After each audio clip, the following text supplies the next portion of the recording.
Hello hello hello.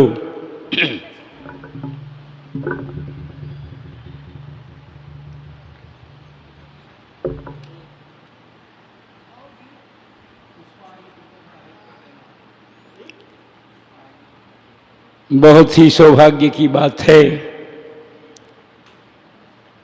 कि आज गुरु शरण में कुछ संगीत गुरु महिमा गाने का मौका मिला है और सभी गुरु भक्तों को साहब बंदगी है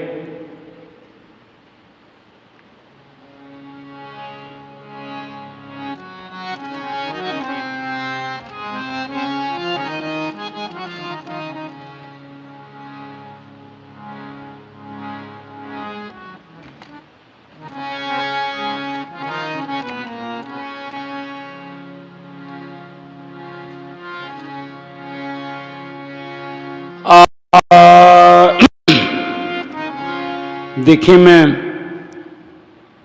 करीब 2 महीने से बीमार चल रहा था। गुरु की कृपा है, आज गुरु जी की शरण में आया हूं।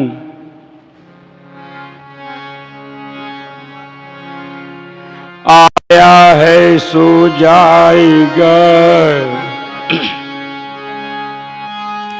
राजा रंक फकीर, कोई सिंहासन चढ़े चले, कोई बंधे जात जंजीर।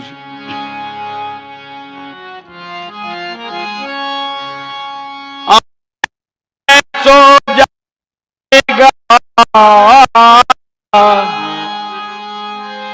दुनिया से नाता तोड़ के, प्रेम से सबसे मिलो,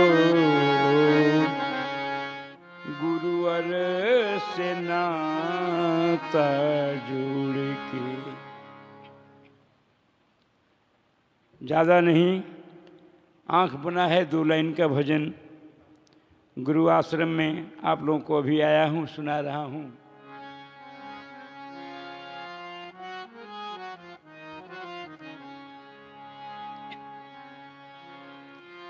मत करे तू अभिमान, मत कर तू अभिमान बंदे, मत कर तू अभिमान, मत कर तू अभिमान बंदे,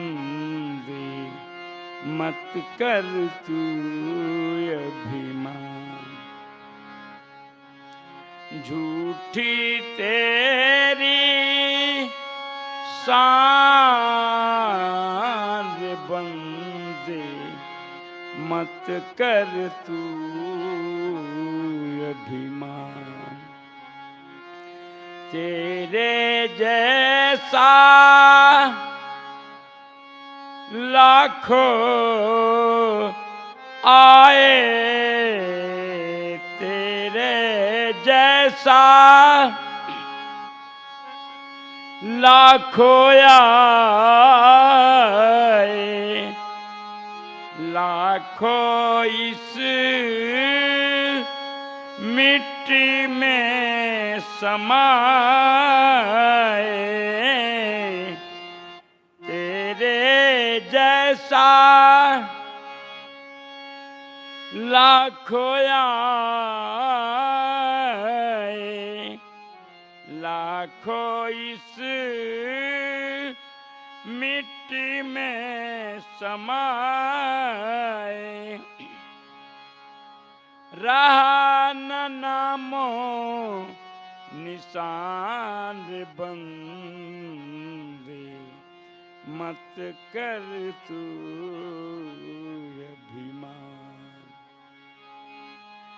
मत कर तू अभिमान मान रे बंदे मत कर तू अभिमान, मत कर तू अभिमान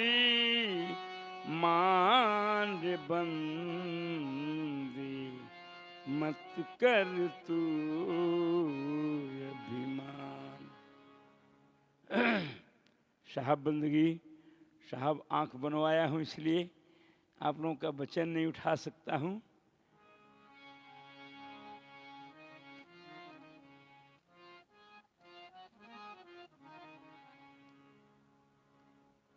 देखें, गुरु आश्रम में एक छोटा सा गीत,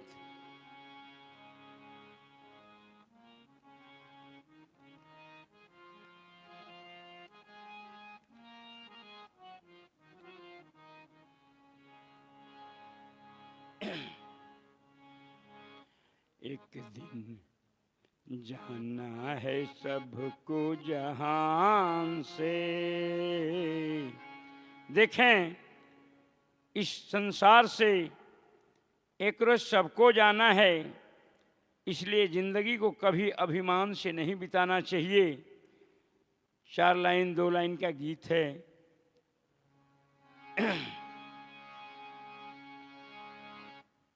एक दिन जाना है सबको जहान से, दिन बिताना नहीं कभी अभिमान से।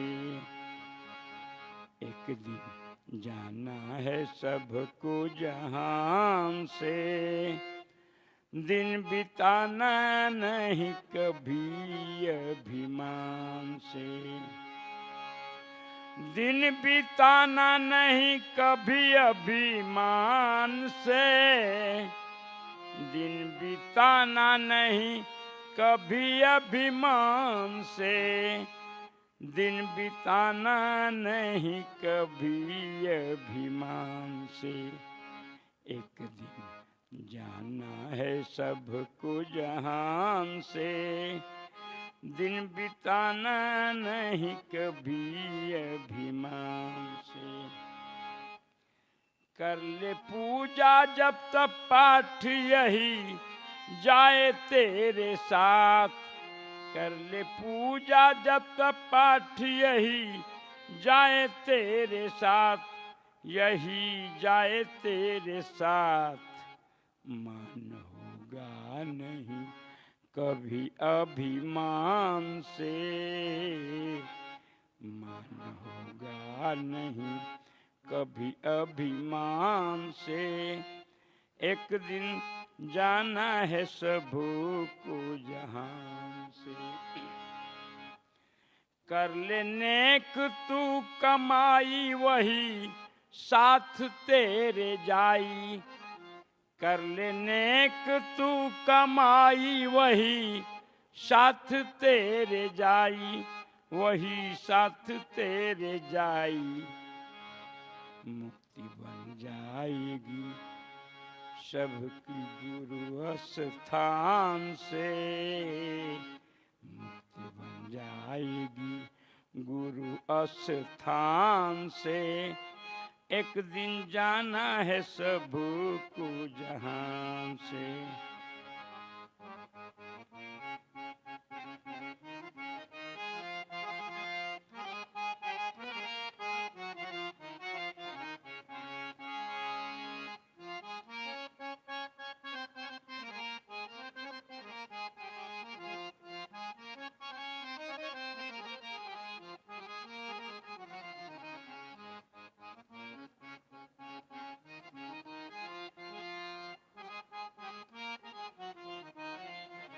देखें, जितना किया अभिमान उतना कष्ट से निकले प्राण, जितना किया अभिमान उतना कष्ट से निकले प्राण, उतना कष्ट से निकले प्राण। साथ देंगे ना भगवान तेरे काम से, साथ देंगे ना भगवान तेरे काम से। एक दिन जाना है सबको जहां से।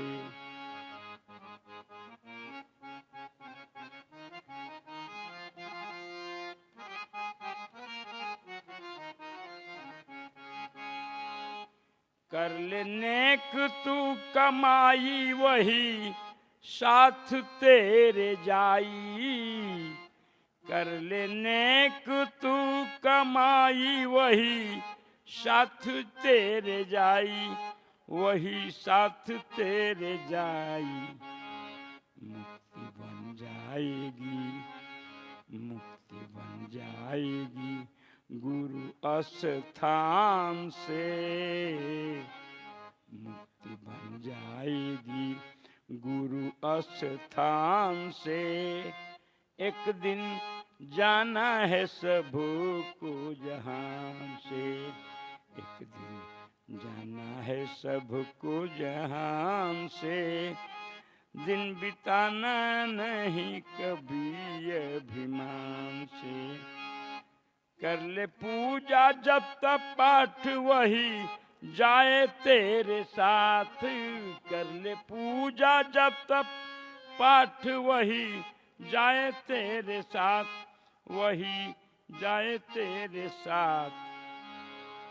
मुक्ति बन जाएगी तेरी भगवान से। एक दिन जाना है सबको जहां से।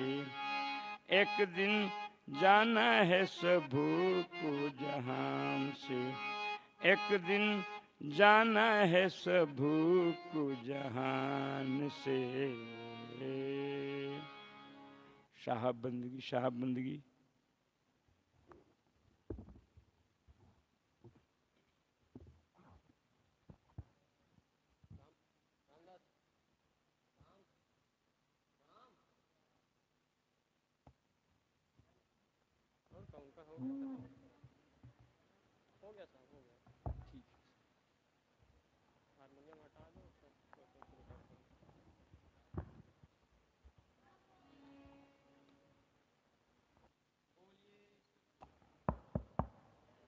बोलिए सदगुरु कबीर साहिब की।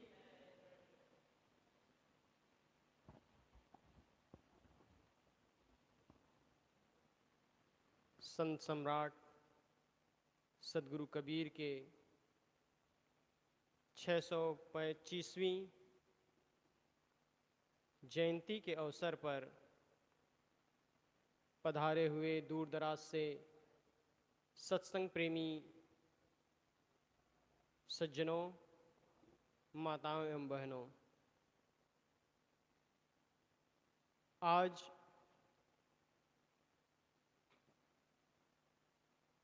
कबीर जयंती के पूर्व संध्या और शनिवारी सत्संग कार्यक्रम, ये दोनों सत्संग समारोह का शुरुआत हम सब एक भजन से श्रवण किए। आगे कुछ विचार श्रवण करते हैं, क्योंकि विचार ही हमारे जीवन को बदल सकता है। भजनों से एक प्रेरणा मिलती है। क्यों? क्योंकि भजन में हम डूब जाते हैं। भजन हमारे हृदय को पुलकित कर देता है, लेकिन विचार हमारे हृदय को मथता है। जैसे दही में से मलाई निकालने के लिए उसे मथना पड़ता है, ठीक उसी प्रकार हमें अपने जीवन को अगर ऊंचा उठाना है, ऊपर उठाना है, तो हमें उसे मथना पड़ेगा। और हमारा जीवन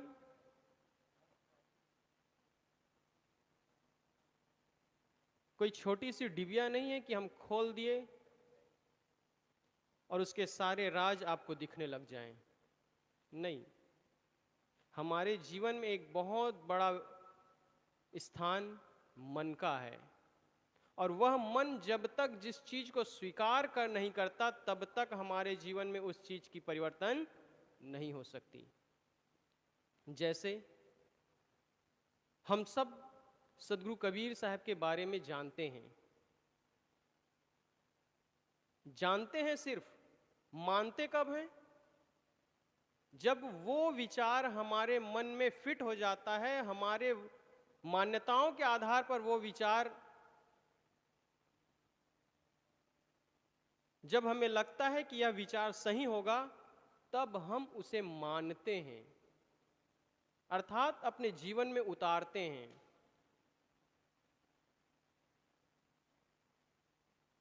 ठीक उसी प्रकार जैसे कोई आदमी चाहे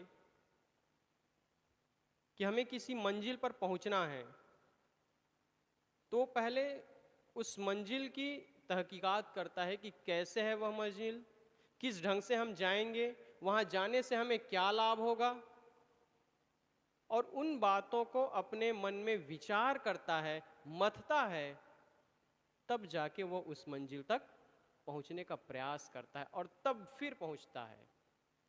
ठीक उसी प्रकार हम सबको ये सत्संग की आवश्यकता है। आज का यह सत्संग विशेष रूप से सदगुरु कबीर साहब की जयंती के अवसर पर है, तो आए कुछ विचार सदगुरु कबीर साहब के बारे में ही जानते हैं। वैसे तो हम सब सुनने के लिए, जब से हम सबका जन्म नहीं हुआ है तब से ये बातें चली आ रही हैं, अर्थात हमारे जन्म के पहले से ही हम उन बातों को सुनते आ रहे हैं। लेकिन जैसे जब खेत में धान उगाते हैं तो उसके साथ साथ खरपतवार भी उग जाते हैं।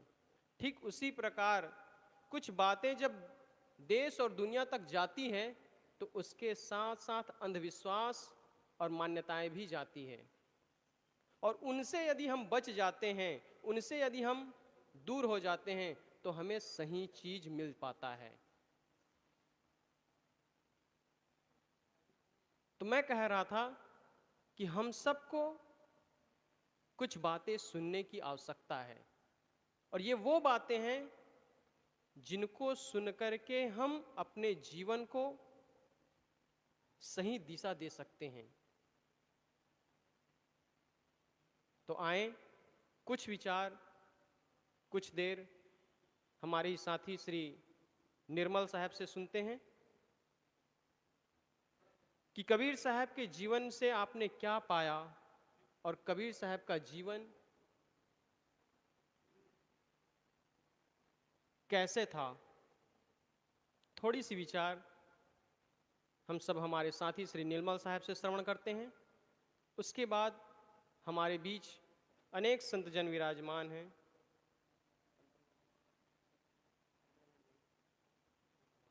उसके बाद फिर हम अपने अनेक संतों के द्वारा विचार श्रवण करेंगे। हम श्री निर्मल साहब को सुने उसके पूर्व एक निवेदन, दूर दराज से आए हुए भक्त सज्जन जो यहाँ वहाँ टहल रहे हैं, घूम रहे हैं, आप सब से निवेदन है कि आप सब यथाशीघ्र सत्संग कक्ष में आएं और उन बातों को जानने का प्रयास करें जिन बातों को जानने की वास्तव में हमें आवश्यकता है।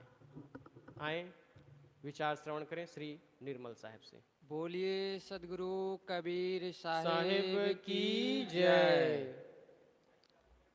आध्यात्मिक माइक चालू। Hello hello.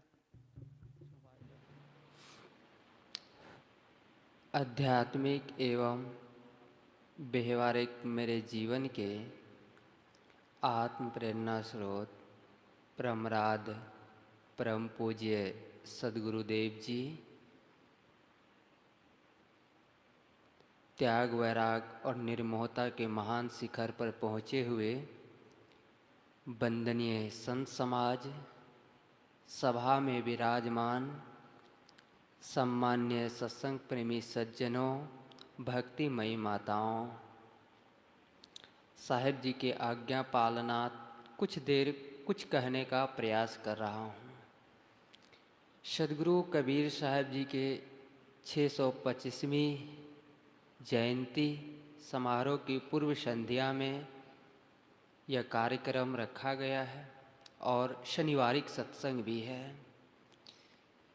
सदगुरु कबीर साहब के बारे में कहा जाता है, कबीर का अर्थ ही होता है महान और ईश्वर। कबीर पंथ भी लोग कहते, पंथ का मतलब ही होता है रास्ता। किस रास्ता से हम चले कि आसानी से हम पहुंच सके। किसी को यहाँ से मान लिया जाए स्टेशन जाना हो, प्रयागराज जंक्शन जाना हो, तो कौन सा रास्ता चयन करे कि आसानी से वहाँ पहुँच सके। वैसे ही सदगुरु कबीर साहब जी का जो विचार है, सदगुरु कबीर साहब जी का ज्ञान है, सिद्धांत है, उनको समझने के लिए दिमाग की आवश्यकता नहीं है। सदगुरु कबीर के विचारों को समझने के लिए दिल की आवश्यकता है और सदगुरु कबीर का विचार को समझने के लिए ज़्यादा विद्वता की आवश्यकता नहीं है। उसकी सरल सी भाषा है, गांव के आम जनता भी उन्हें पढ़ लेते हैं, समझ लेते हैं। और सदगुरु कबीर साहब कहाँ जन्म लिए थे ये सभी लोग जानते हैं। प्रायः बहुत सारी कहानियों बताया जाता है, कहाँ जन्म लिए थे, उनके माता पिता कौन थे, ये महत्वपूर्ण नहीं है। महत्वपूर्ण ये है कि उन्होंने अपने जीवन को कैसे जिया, उन्होंने समाज को क्या दिया। शायद सदगुरु कबीर साहब जैसे पूरे दुनिया में शायद अकेले जितना प्रचार प्रसार किए, शायद हम सब पूरे भारत में कहा जाए जितने कबीर पंथ से जुड़े हुए भक्त समाज या साधु समाज है उतना प्रचार नहीं कर पाए। क्योंकि हमारे अंदर क्यों नहीं कर पाए? क्योंकि हमने सत्य को जीवन में धारण नहीं किया। हम सत्य कहने में डरते हैं, इसलिए हम नहीं कर पाते हैं जितना सदगुरु कबीर ने अकेले किया। लोगों को ये भी प्रश्न हो सकता है कि सदगुरु कबीर साहब इतना मानवतावादी, सदगुरु कबीर साहब इतना प्रेमवादी, समतावादी और दयामान कहा जाता है, तो सदगुरु कबीर के विचारों को लोग क्यों नहीं समझ पाते हैं? सदगुरु कबीर के विचारों को समझने के लिए मैंने कहा ना, दिमाग की आवश्यकता, उन्हें समझने के लिए दिल चाहिए, विवेक की आंखें चाहिए।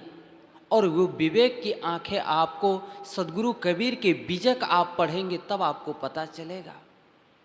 जैसे हीरे में 56 पहलू होते हैं और 56 अपने आप में पूर्ण और चमकीले होते हैं, वैसे ही सदगुरु कबीर का विचार या सदगुरु कबीर का ज्ञान या सदगुरु कबीर का जीवन आप देख सकते हैं चारों ओर से पूर्ण है।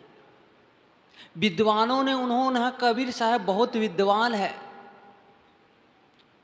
जिनकी जैसी आंखें थी, जिनकी जैसी समझ थी, उन्होंने कबीर को वैसे ही समझने का प्रयास किया।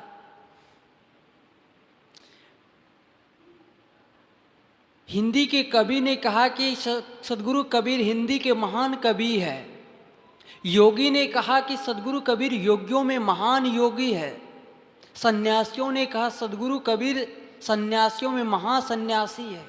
क्योंकि जिस ओर से आप देख सकते, चाहे साधना के दृष्टि में देख सकते हैं, चाहे मानवतावादी के दृष्टि में देख सकते हैं, चाहे प्रेमवादी के दृष्टि में देख सकते हैं, सत्य कोई नहीं कह पाए।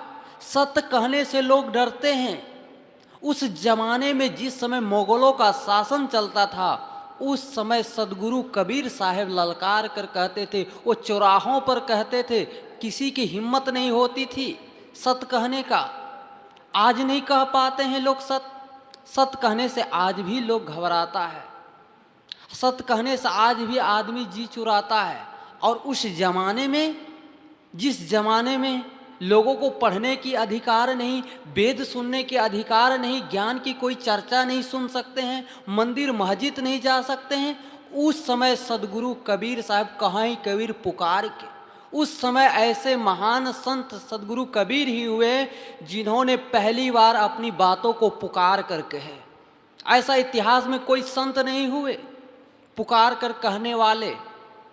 सदगुरु कबीर हुए, वो कहते कहाँ कबीर पुकार के, वो पुकार कर कहते हैं मैं अपनी बात जो कहता तुम उस पर विचार करो, उस पर विवेक करो, सत्य क्या असत्य क्या है। उस जमाने में सदगुरु कबीर कहते हैं भाई रे दो जगदीश कहाँ ते आया, कहो कोने बोराया, अल्लाह राम करीमा केशव हरि हजरत नाम धराया।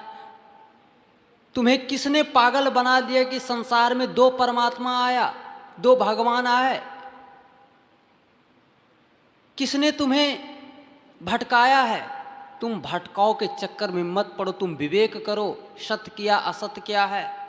तुम भी मनुष्य हो। सदगुरु कबीर का विचार है एक मनुष्य से दूसरे मनुष्य का जोड़ने का काम किया। सदगुरु कबीर का मार्ग राजमार्ग है जिसमें न अंधविश्वास, न पाखंड, न चमत्कार, कुछ भी नहीं। आदमी का ये भी प्रश्न हो सकता है जब सदगुरु कबीर इतना मानवतावादी, इतना प्रेमवादी, दयामान सब कुछ है, तो कबीर की फॉलोवर या कबीर की जनसंख्या क्यों कम है। क्यों सदगुरु कबीर के विचारों को लोग समझ नहीं पाते हैं। विद्वान ने सिर्फ सदगुरु कबीर साहेब को साहित्यों में पढ़ कर रखा है। उन्होंने सुने सुनाई बातों कहते हैं, लेकिन कबीर को समझने के लिए बंधुओं विवेक चाहिए। वो विवेक आपको पुस्तकें में नहीं मिलेगी जो विद्वानों ने लिखा है। विद्वानों का जीवन गलत हो सकता है, विद्वान गलत खा पी सकता है, गलत कर सकता है, सिर्फ वो पढ़ सकता है, लेकिन संत का जो अनुभव होता है, संत का जो जीवन होता है, सदगुरु कबीर ने कहा है तू कहता है कागज के लेखी, मैं कहता हूँ आँखन के देखी, तेरी मेरी मनवा कैसे एक हो। तू कहता है कागज के लेखी, मैं कहता हूँ आँखन के देखी, तेरा मेरा मनवा कैसे एक होई। तुम्हारा और मेरा मन कैसे एक हो सकता है। तुमने तो कागज में पढ़ कर रखे हो, तुम दूसरे के सुने सुनाई बातों को तुम कहते हो। मैं तो आँख से देखता हूँ, तब मैं समाज को कहता हूँ। समाज जो अंधविश्वास में पड़े हुए हैं, चमत्कार में पड़े हुए हैं। सदगुरु कबीर का विचार क्या है, भक्त को सिर्फ भक्त नहीं बनाता है। सदगुरु कबीर का राजमार्ग ऐसा है, भक्त को भगवान बनाने की प्रेरणा देता है। किसी को अपाहिज नहीं बनाते हैं, किसी को बैसाखी लेकर चलने की बात सदगुरु कबीर नहीं कहते हैं। सदगुरु कबीर कहते तुम ही सब कुछ कर सकते हो, तुम ही पुरुषार्थमान हो, तुम ही सब कुछ कर सकते हो इस संसार में। तुम किसी के सहारे नहीं जी सकते हो। कर बहिया बल अपनी छाड़ बिरानी आस, जाके आगन नदिया बहे सो कसमरे प्यास।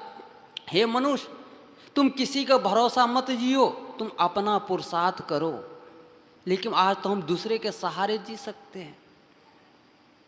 आदमी का प्रश्न हो सकता है सदगुरु कबीर इतना मानवतावादी, प्रेमवादी, उनकी जनसंख्या क्यों कम है।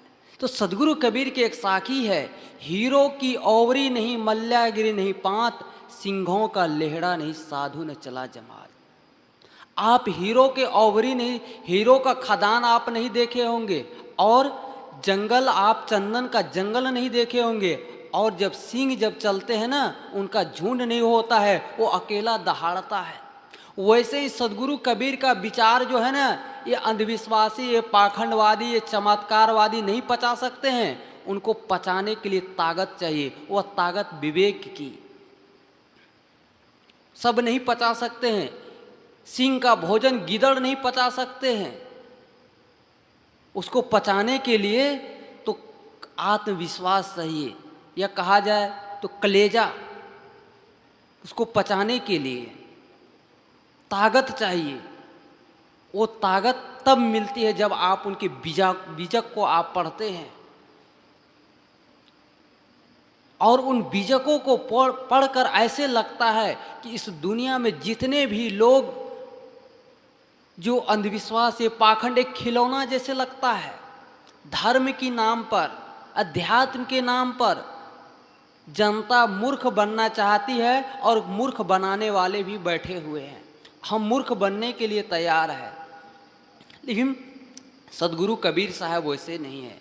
सदगुरु कबीर साहब कहते दर की बात कहो दरवेशा, बादशाह है कौने भैसा। तुम बादशाह हो, तुम सम्राट हो, तुम इस दुनिया में सब कुछ कर सकते हो। अगर आदमी न हो तो एक भी मंदिर, एक भी मस्जिद, एक भी गिरजाघर नहीं होगा। आदमी का बनाया हुआ भगवान है, और जिस दिन इस दुनिया से भगवान खत्म हो जाएगा ना, धर्म के नाम पर जितना आदमी लड़ते, ये लड़ाई नहीं होगी, सब दूर हो जाएगा। धर्म की नाम पर जितना खून बहाया जाता है, धर्म क्या है? लोग धर्म की परिभाषा भी नहीं जानते हैं।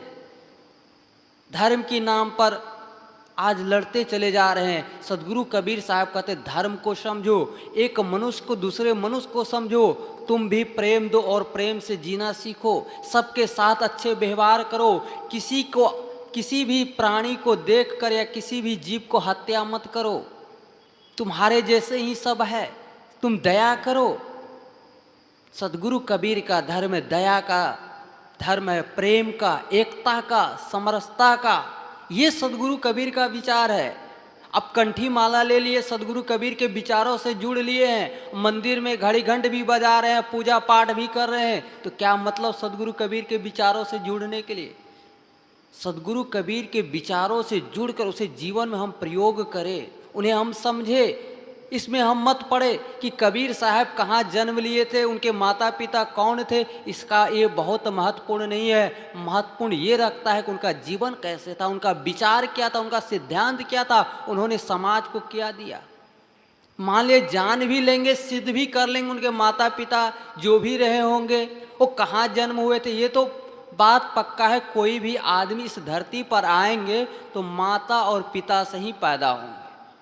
कोई भी आदमी आएंगे, चाहे बुद्ध, कबीर, नानक, चाहे महावीर, जो भी संसार में आए हैं, सबके माता पिता है। लेकिन किसी भी महापुरुषों को समझने के लिए हमें उनकी जो पुस्तकें, उनकी जो साहित्य मूल ग्रंथ होती है, उनको समझना चाहिए। विद्वानों ने तो बहुत कबीर साहब के बारे में लिखा है, बहुत, चाहे हजारी प्रसाद हो, चाहे आचार्य राम शर्मा शुक्ल जी हो, जो भी हो, लिखे हैं। सदगुरु गुरुदेव जी का जो कबीर दर्शन पुस्तकें है, शायद मुझे लगता है उन्हें हर आदमी को पढ़ना चाहिए। 7 अध्याय, 200 से अधिक संदर्भ है उसमें, हर विषय में गुरुदेव जी ने बहुत पुष्ट करके बताए हुए हैं।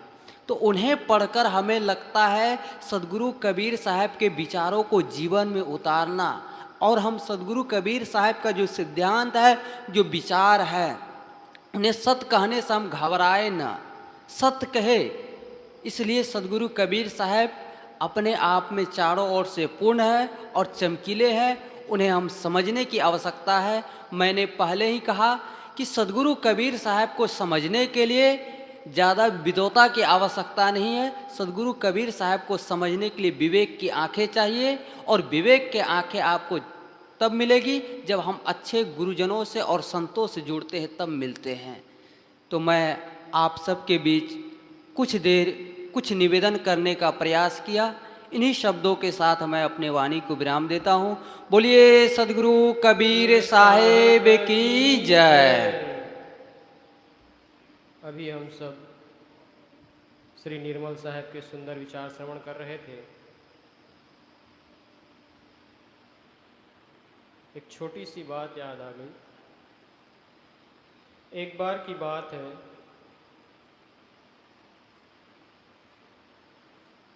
एक मंदिर में एक पुजारी रहा करता था, और वो पुजारी रोज जब पूजा करके जाता, जैसे ही वो पूजा करके बाहर जाता तो उस मंदिर में एक चूहा आ जाया करता था। और वो चूहा आकर के क्या करता था, जितने भी मिठाई चढ़े होते थे, जितने भी नैवेद्य, उनके पूजा पाठ के सामग्रियां होती थी, उनको सबको वो तहस नहस कर देता था या खा जाता था। पुजारी को बड़ा दुख हुआ। उसने क्या किया कि एक घर में बिल्ली दौड़ती थी, उस बिल्ली को ला करके वहीं मंदिर के दरवाजे पर बांध दिया, और वो बिल्ली हमेशा वहीं रहती थी, उसे खाने पीने के लिए कुछ दे दिया करता था। कुछ दिन बाद वो पुजारी मर गया। जैसे ही वो पुजारी मरा तो उसका बेटा पुजारी बन गया, और जब वो बेटा पुजारी बना तो कुछ दिन तक तो ऐसे ही चलता रहा। उसने सोचा कि ये मंदिर में जो बिल्ली है इसकी बड़ी भूमिका है, यही वो प्राणी है जो इस मंदिर को सजाए हुए हैं। वो जब भी मंदिर में पूजा आरती करता तो धीरे से वो बगल में जो बिल्ली बैठी रहती थी उसकी भी पूजा आरती करना शुरू कर दिया। कुछ दिन के बाद वो बिल्ली मर गई। तो वो पुजारी क्या करता है कि वो बिल्ली को वहीं मंदिर के पीछे ही गड्ढा खोद करके दफना देता है, और उसके ऊपर एक मूर्ति बना देता है। किसकी? उसी बिल्ली की। कुछ दिन बाद ऐसा होता है कि जो मंदिर है वो तो है ही, पीछे जहाँ बिल्ली दफनाया गया था वहीं एक बड़ा मंदिर बन जाता है, और लोग उसकी भी पूजा अर्चना शुरू कर देते हैं। ऐसा करते करते जब कई पीढ़ी बीत गई तो कुछ रिसर्च करने वाले लोग आए, थीसिस लिखने वाले लोग आए। उन्होंने क्या लिखा पता है? मंदिर में बिल्ली की भूमिका, मंदिर में बिल्ली की भूमिका, और उसी पर इतना मोटा ग्रंथ उन्होंने तैयार कर दिया। मेरा कहने का मतलब सिर्फ यही है कि हमारा जीवन कहाँ से शुरू होता है और कम कहाँ पहुंच जाते हैं। एक व्यक्ति सिर्फ पूजा अर्चना करने से तैयार होता है, और वो आदमी धीरे धीरे धीरे धीरे बिल्ली की थीसिस पर जाकर के पहुंच जाता है। ठीक इसी तरह आज से लगभग 550 साल पहले सदगुरु कबीर के साथ भी हुआ था। अनेक पौराणिक लोग कहा करते हैं, गगन मंडल से उतरे सतगुरु सत्य कबीर, जलज माहि पौढ़न किए दो दीन के पीर। सदगुरु कबीर साहब के जन्म को लेकर सबसे बड़ी कोई बात कही जाती है तो यही कही जाती है, और सबसे ज़्यादा प्रचलित भी यही है। लेकिन इसके पीछे थोड़ा सा अपना साइंटिफिक दिमाग लगाइए। क्या कभी कोई बच्चा कमल के फूल पर पैदा हो सकता है? क्या आप कभी किसी कमल के फूल पर एक छोटे से बच्चे को रखेंगे तो वो पौधा टिक सकता है? लेकिन हम जैसे कबीरपंथी कहलाने वाले लोग यही कर रहे हैं। हम यही कहते हैं कि सदगुरु कबीर कमल के फूल में पैदा हुए, प्रकट हुए, पैदा नहीं हुए, प्रकट हुए। कहां से? आसमान से। क्या आज के जमाने में या उस जमाने में कभी ऐसा हो सकता था कि कोई बच्चा बिना माँ बाप के बिना माँ बाप के ही कोई बच्चा तैयार हो जाए? आज के जमाने में जब अनेक उपकरण आ चुके हैं, विज्ञान इतना आगे बढ़ चुका है, तब भी हम बिना माँ बाप के बच्चा पैदा नहीं कर सकते। लेकिन फिर भी उस जमाने में यही कहा गया, उनके लिए यही कहा गया कि वे आसमान से उतरे। और कहाँ? एक तालाब में। वस्तुतः मूल बात यह रही होगी कि जिस माँ को वह बच्चा जन्म हुआ, उसे कुछ कारणवश उसे तालाब के किनारे ले जाकर छोड़ दिया। और तालाब के किनारे ले जाकर छोड़े तो रखे किसमें? तालाब में आसानी से उपलब्ध हो गया होगा वह कमल का पत्ता या कमल का फूल, और उसे बिछा करके उसी पर लेटा दिया होगा। वास्तविकता यह है, लेकिन हम उसे कहाँ ले जाते हैं? जब किसी भी बड़े महापुरुष को और ऊंचाई तक पहुंचाना होता है तो हम इसी ढंग से चमत्कार उसके पीछे जोड़ते हैं। कहते हैं ना, गुरु उड़ता नहीं है, चेले उड़ाते हैं। सदगुरु कबीर अपने उन बातों के कारण प्रसिद्ध हुए जो लोगों के बीच से अंधविश्वास दूर करते थे, और हम कबीरपंथी होकर यही कहते हैं कि वे कबीर बहुत बड़े चमत्कारी पुरुष थे, सदगुरु सत्य पुरुष थे। वे जन्म नहीं लिए थे, वे प्रकट हुए थे। ये सब कहाँ तक सच्चे हैं? ये सब हमें विचार करने की बात है। हम सबको विचार करना चाहिए कि आखिर ऐसा हो कैसे रहा है, वास्तविकता क्या है। उनके जीवन को देखिए, उनके समय के अनेक संत जो हुए, उनके विचारों को, उनके बारे में जो उन्होंने लिखा है या कहा है, उनको पढ़ें, समझें, विचारें, उसके बाद अपनी मान्यताओं को सुधारने का काम करें। तभी उनके विषय में सच्ची श्रद्धांजलि होगी, या उनके विषय में जो जयंती हम मनाते हैं उसका फल यही होगा कि हम उनके विषय में जो सच्चाई है उसे अपने जीवन में उतार सकें। आगे विचार रखने के लिए मैं निवेदन करता हूं संत श्री देवेंद्र साहब से, आप आएं, अपने विचारों से हम सबको लाभान्वित करने की कृपा करें।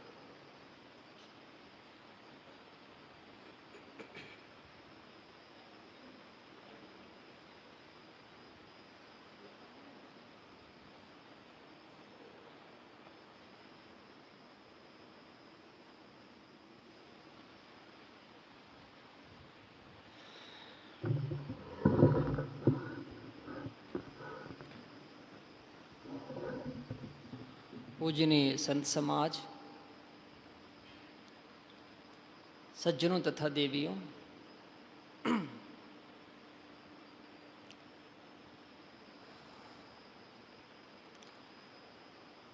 कबीर साहब के चाहने वालों के बीच में कबीर जयंती का कार्यक्रम शुरू हो चुका है। कई जगहों पर लोग मना चुके हैं, कुछ जगहों पर 2 दिन मनाया जा रहा है। संयोग है आज इस सभा में हम सब एक साथ एकत्रित हैं। कुछ थोड़ी बातें सद्गुरु की एक साखी है, हस्ती चढ़िए ज्ञान का सहज दुलीचा डार, स्वान रूप संसार है भूकंदे झखमार। एक व्यक्ति है, वो हाथी पर बैठा हुआ है, ऊंचे हाथी पर, और दुलीचा डाल रखा है। उसी दुलीचे पर आराम से बैठा हुआ है। हाथी चलता हुआ गांव की तरफ आ गया है तो गांव के कुत्ते भूखने लगे उस पर।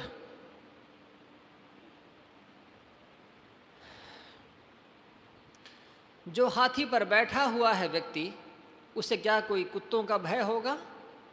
क्या उन्हें कोई डर होगा? कुत्तों का क्या डरना, कुत्तों से क्या भय करना।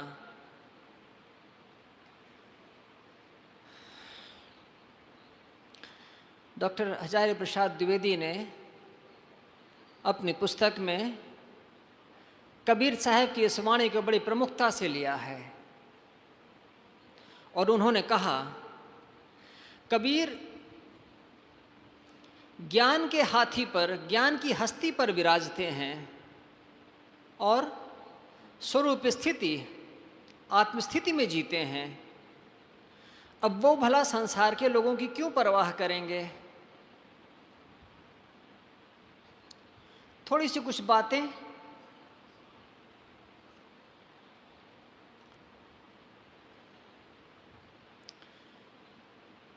धर्म ने आदमी को बांटने का काम किया है। बहुत दुख के साथ ये बात कहनी पड़ रही है।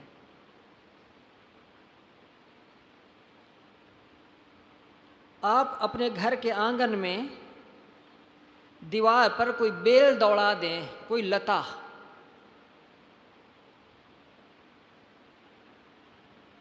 उस लता की टहनियाँ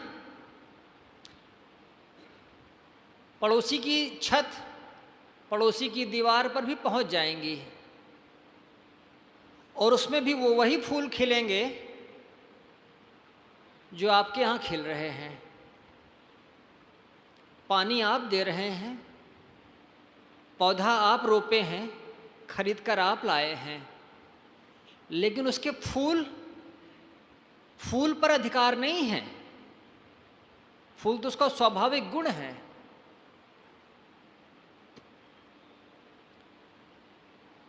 पक्षी कभी मंदिर पे बैठ जाते हैं तो कभी मस्जिद पे बैठ जाते हैं, वो कोई फर्क नहीं करते। आदमी जैसा होशियार आदमी, इसके जैसा जानदार प्राणी, और वो जो जो बनाता है उसमें फंसता चला जाता है। जावेद अख्तर का एक गीत में कई बार कहा करता हूँ, धरती क्या है, पंछी, नदियाँ, पवन के झोंके, कोई सरहद ना इन्हें रोके। सरहद तो बस इंसान के लिए, सोचो हमने क्या पाया इंसान होकर। धर्म अभी भी बांट रहा है। धर्म के नाम पर जो ऑर्गेनाइजेशन है, जो संगठन है, वो कह रहे हैं धर्म खतरे में है। धर्म को खतरा आदमी की जात से है, पशुओं से खतरा नहीं है। 600 साल पहले, जिसको मध्यकाल कहा जाता है, आधुनिक काल नहीं, उस मध्यकाल में एक जुलाहा, अनपढ़ जुलाहा जिसे कहा जाता है, उसे इस बात की समझ है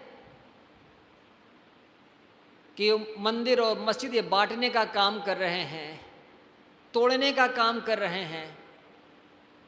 अरे धरती तो एक है, उस पर चाहे कोई रहे। उस अनपढ़ जुलाहे को कुछ बातें साफ साफ दिखती थी। हम मॉडर्न कहे जाने वाले लोगों को, आधुनिक कहे जाने वाले लोगों को चीज़ें नहीं दिखती। उसकी नज़र पैनी थी कि हमारी नज़र तेज है।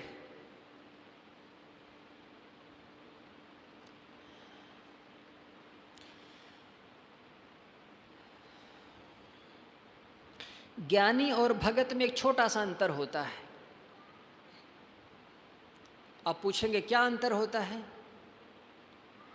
भगत जब दुनिया को देखता है तो वो कहता है ये सब भगवान की बनाई हुई माया है।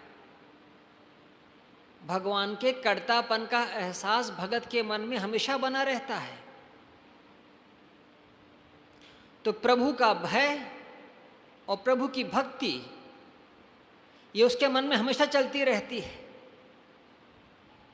एक ईश्वर है, एक परमात्मा है जिसने दुनिया बनाई है। वो कहाँ रहता है? कुछ कहते हैं इसी दुनिया में रहता है, कुछ कहते हैं किसी और लोक में रहता है। अपनी अपनी मान्यताएं हैं। भगत का मन दुनिया के यहाँ जो गलत हो रहा है, हत्याएं हो रही हैं, उन सब को देख करके वो कहता है भगवान देख रहा है, भगवान देख रहा है। अगर कुछ कमी है भी तो समझता है कि भगवान की लीला है, भगवान ने बनाया। ज्ञानी इस विचार से नहीं जीता है। जो बात सही है वो बात सही है, और जो गलत है उसको वो गलत कहता है। ज्ञानी के सामने आप किसी पुस्तक को रख दें और कहें ये पुस्तक भगवान ने रची है, भगवान ने बनाई है, ज्ञानी उसे नहीं मानेगा। ज्ञानी के पास एक दृष्टि होती है, एक आंख होती है समझने की और देखने की। भगत अपनी भक्ति के आवरण में लिपटा रहता है। उसे अपने भगवान का, प्रभु का भय होता है। भारतवर्ष में एक ही धर्म माना जाता रहा है, क्या? छुआछूत। इसका पानी चलेगा, उसका पानी नहीं चलेगा। यह भारतवर्ष का नंबर 1 का धर्म रहा है। और कोई चीज मानो या ना मानो, पानी की छुआछूत जरूर मानो बस। कबीर जैसे लोग, उनके पास साखी कहिए ज्ञान की, ये जो आंख है ज्ञान की, वही उनकी साक्षी है, वही साखी है। कबीर भगत नहीं है, वो ज्ञानी हैं, आत्मज्ञानी हैं, वो संत हैं। और इसने उन्हें इतना साहस दिया कि दुनिया में जो कुछ हो रहा है उसको सही या गलत, इन 2 अर्थों में उन्होंने साफ साफ कहा। कबीर मौनी नहीं है, कबीर जंगल में रहने वाले साधु नहीं हैं। कबीर खड़ा बाजार में लिए लुकाठी हाथ, बाजार में खड़े हो सकते हैं। जंगल वाले कबीर कबीर नहीं हैं।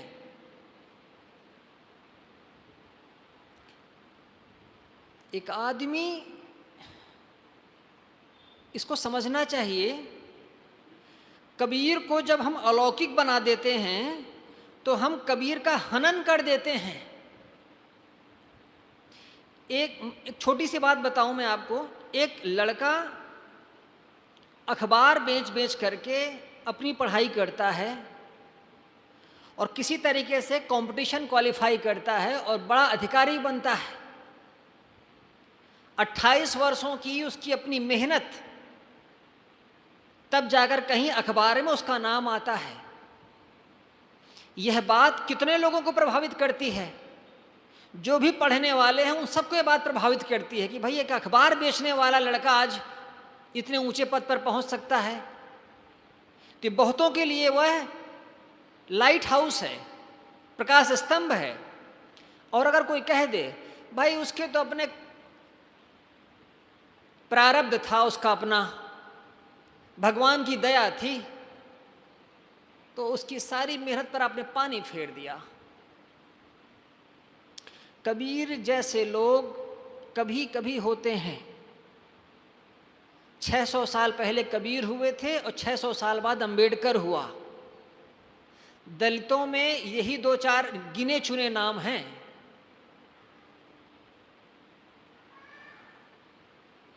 और उस आदमी को जब आप अलौकिक बना देते हैं, आकाश से आया हुआ, मैं आपको बताऊं, जो भी संत हुए हैं, बड़े संत, बहुत से संतों के बारे में ऐसा कहा जाता है कि वो फूल पर प्रकट हुए और अंतिम में फूल पर ही अंतर ध्यान हो गए।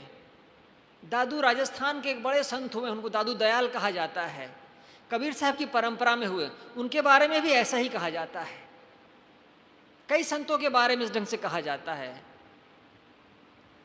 इन सब में उलझे नहीं। कोई आदमी जब चलना शुरू करता है तो बहुत से लोग उसको अड़ंगा मारते हैं।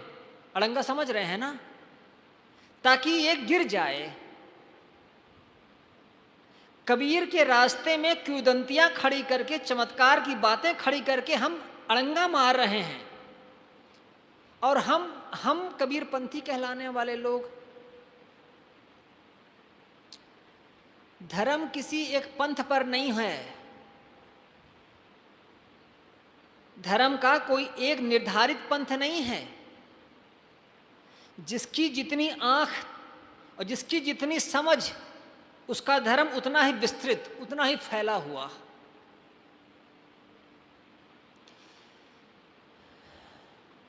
हस्ती चढ़िए ज्ञान का, सहज दुली चाडार। सद्गुरु कहते हैं, कोई अपने हाथी पर सवार हो और उस पर वो आराम से बैठा हो, अब उसे क्या भय करने की आवश्यकता? एक मकान है 3 मंजिल का, आप तीसरे मंजिल पर बैठे हैं और वहां से बारजे पर खड़े होकर के सड़क पर आने जाने वाले लोगों को देख रहे हैं। कोई कुत्ता अगर आप पर भौंकता है तो आपको हंसी आएगी। कुत्ते की नादानी पर, कुत्ते का भौंकना, कुत्ते का गुस्सा होना उस तीसरे मंजिल पर खड़े हुए आदमी पर कोई प्रभाव नहीं डालेगा। कबीर साहब ने पूरा जीवन ऐसे ही जिया और कभी नहीं डरे। किसी ने नहीं कहा कि कबीर ने डर करके कभी कोई बात कह दी। यूरोप में एक खगोल शास्त्री हुआ। खगोल शास्त्री किसे कहते हैं? जो दूरबीन से आकाश के तारों को देखता है। उसका नाम था गैलीलियो। 16वीं शताब्दी में हुआ। ईसाई था। बाइबल में लिखा है कि ईश्वर ने पहले पृथ्वी बनाई। ये बाइबल में अभी भी लिखा है, धर्मशास्त्रों में अभी भी लिखा है, मिटाया नहीं गया। ईश्वर ने पहले पृथ्वी बनाई, उसके बाद सूरज, चांद, तारे, नक्षत्र बनाए और उनको बना करके घुमा दिया। और वो सूरज, चांद, तारे ये पृथ्वी के चारों तरफ घूम रहे हैं। गैलीलियो ने जब देखा अपनी दूरबीन से तो उसे अनेक ग्रह दिखे। और जिसे सूर्य कहते हैं वो तो हजारों हजारों किलोमीटर दूर, करोड़ों किलोमीटर दूर। और सूर्य ठंडा हो जाए तो पृथ्वी से जीवन खत्म। तो उसने कहा, और उसने धीरे से कहा कि बाइबल में गलत लिखा है कि परमात्मा ने पहले पृथ्वी बनाई और बाकी सूरज चांद बनाकर किनारे किनारे घुमा दिया। तो उसकी बात को जा करके किसी ने धर्मशास्त्रियों से कह दिया कि गैलीलियो तो ऐसा कहता था कि जीवन का केंद्र तो सूरज है, पृथ्वी नहीं है। परमात्मा पृथ्वी को कैसे बना देगा? और बाइबल में गलत लिखा है। एक सभा लगी और गैलीलियो को बुलाया गया और उससे पूछा गया, तो तुमने कल ऐसा कहा था कि बाइबल में गलत लिखा है।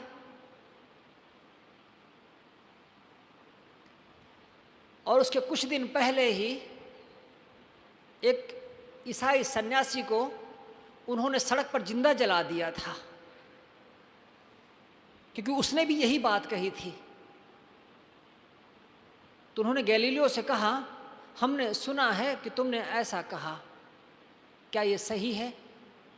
अगर वो हाँ कहता है तो जो ईसाई साधु की गति हुई है वही गति इसकी होगी, और अगर मना करता है तब जो वो जानता है, समझता है, उसके साथ धोखा होगा। तो करे क्या?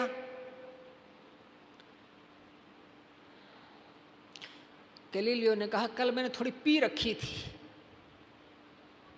तो मैंने नशे में कुछ कह दिया होगा ऐसा ही।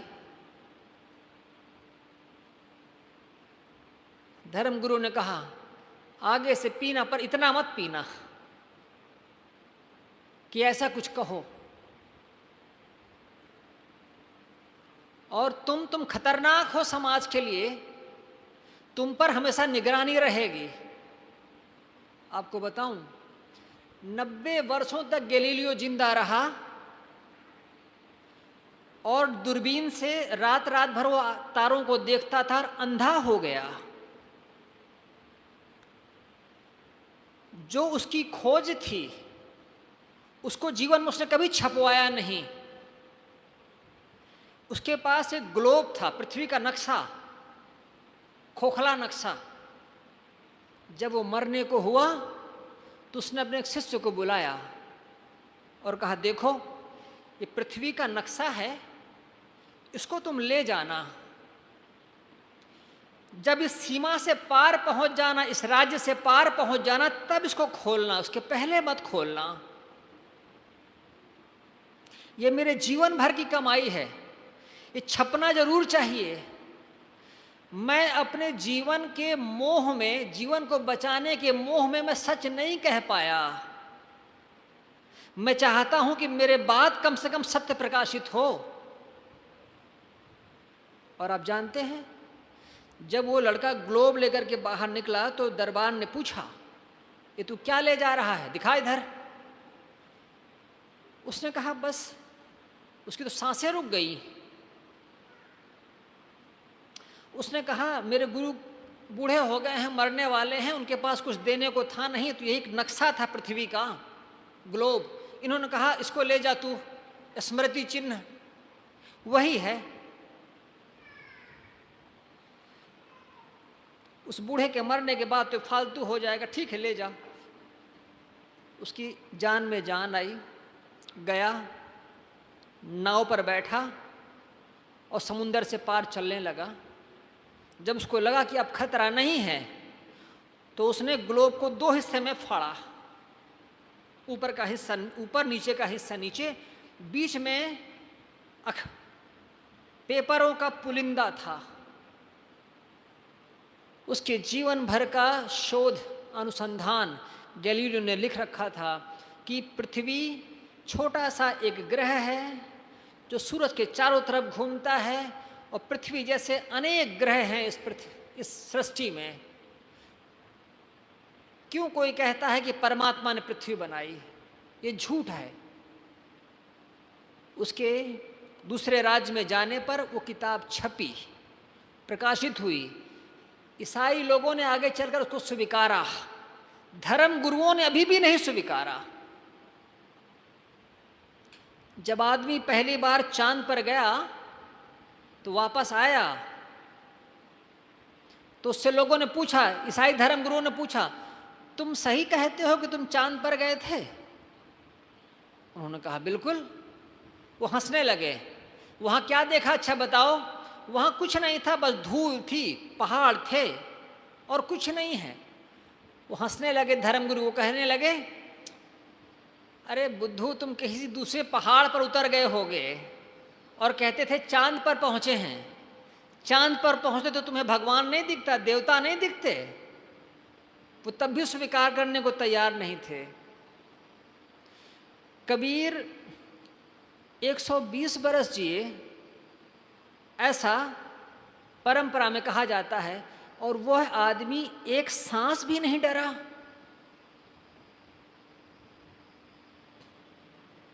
कितने साहस की बात। और वो समाज कैसा रहा होगा जिसने उनको स्वीकारा। आज का समाज कबीर को नहीं स्वीकार कर पाएगा। लोग चले आएंगे।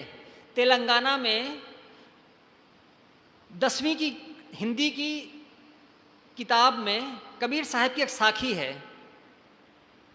कंकड़ पत्थर जोड़ के मस्जिद लियो चनाए, और ता चढ़ी मुल्ला बांग दे क्या बहरा हुआ खुदाए। वहाँ के मुसलमानों ने आंदोलन कर दिया और सरकार ने उस साखी को कटवा दिया पुस्तक से। कहा हाँ भाई, इनकी धार्मिक भावनाएं आहत हो रही है, ठीक नहीं है। उसकी जगह रख दिया, मधुर वचन है औषधि, कटुक वचन है तीर। ठीक है, मधुर वचन और कटुक वचन उसका अपना महत्व है, लेकिन वो जो कबीर का तेवर है, कबीर का ढंग, उस समय के लोगों ने स्वीकार लिया। आज लोकतंत्र में नहीं स्वीकारे जा रहे हैं कबीर साहब। तो कभी डरे नहीं। 120 बरस जिए या कि कम जिए, उनके लिए तो एक जैसा था। कबीर से हमें उनका साहस चाहिए, उनका ज्ञान चाहिए, उनकी वो नज़र चाहिए। गुरु का इतना ही मतलब होता है, जो मैं समझता हूँ इस बात को, गुरु का इतना ही मतलब होता है, गुरु वह जो अपनी दृष्टि दे दे बस, और हमें गुरु बना दे। कबीर साहब ने यह किया। यह हमारे लिए एक अविस्मरणीय क्षण है जब हम कबीर जयंती मनाते हैं, कबीर साहब की चर्चा करते हैं। अपनी बात को मैं यहीं पर विराम देता हूँ। बोलिए सद्गुरुदेव की जय। अभी हम सब संत श्री देवेंद्र साहब के बहुत ही सुंदर विचार श्रवण किए। सदगुरु कबीर साहब का व्यक्तित्व किस ढंग से था, उन्होंने क्या कहा और हम क्या मान बैठे। आए कुछ देर और विचार श्रवण करें। हमारे बीच उपस्थित हैं संत श्री वीरेंद्र साहब जी। आपसे निवेदन है कि आप अपने विचारों से हम सबको लाभान्वित करने की कृपा करें।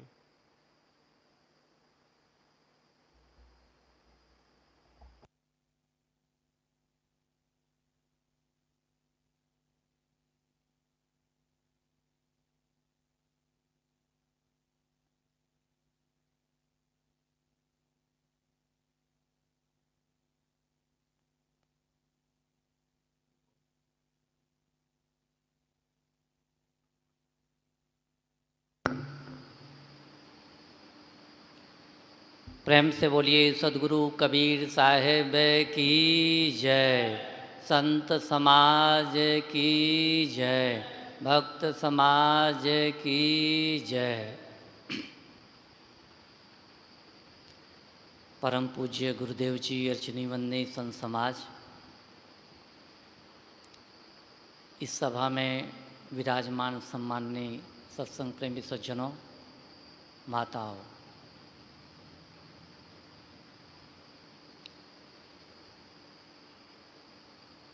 हमारे जीवन में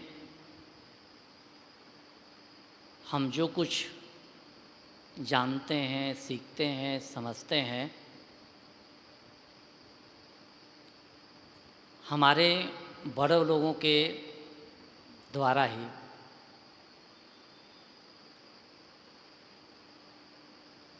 दुनिया में बहुत लोग हैं जो अपने अपने विचार रखते आए हैं, रख रहे हैं, आगे भी रखेंगे। लेकिन हमें इस बात का ध्यान रखना है, हमारे विचार इस प्रकार होने चाहिए जो पूरी मानवता के लिए सही हो, गलत ना हो। अब इसको हम यदि सही ढंग से देखते हैं तो हमारी शुरुआत यहाँ से होती है कि हम दूसरों से वैसा ही व्यवहार करें जैसा कि हम दूसरों से अपने लिए चाहते हैं। ये क्या है? ये पूरी मानवता की आवाज़ है। कौन ऐसा व्यक्ति है जो यह कहता है कि 2 धन 2 बराबर 5?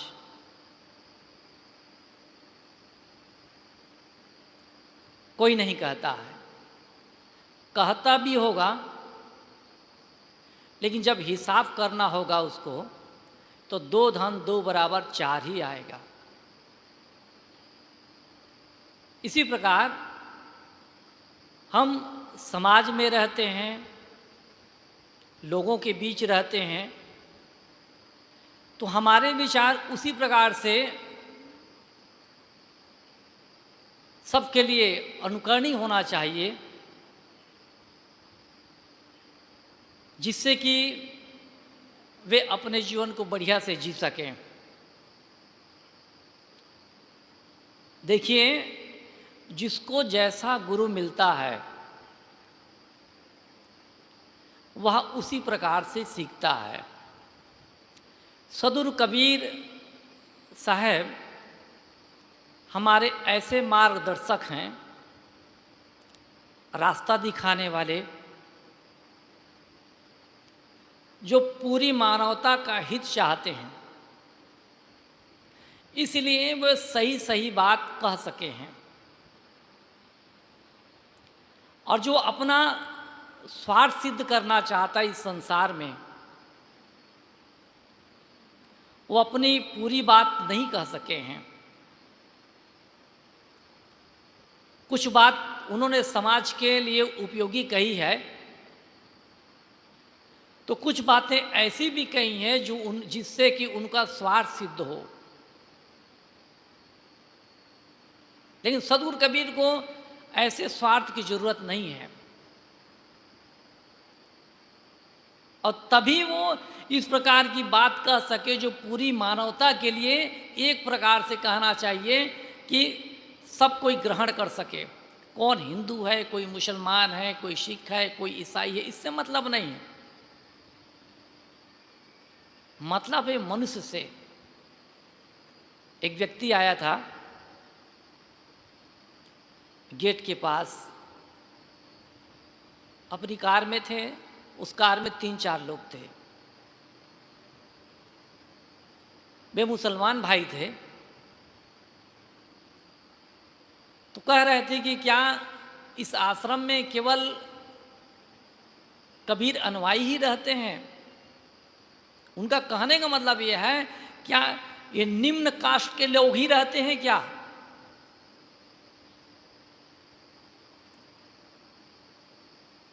तो मेरे किसी साथी से बात हो रही थी,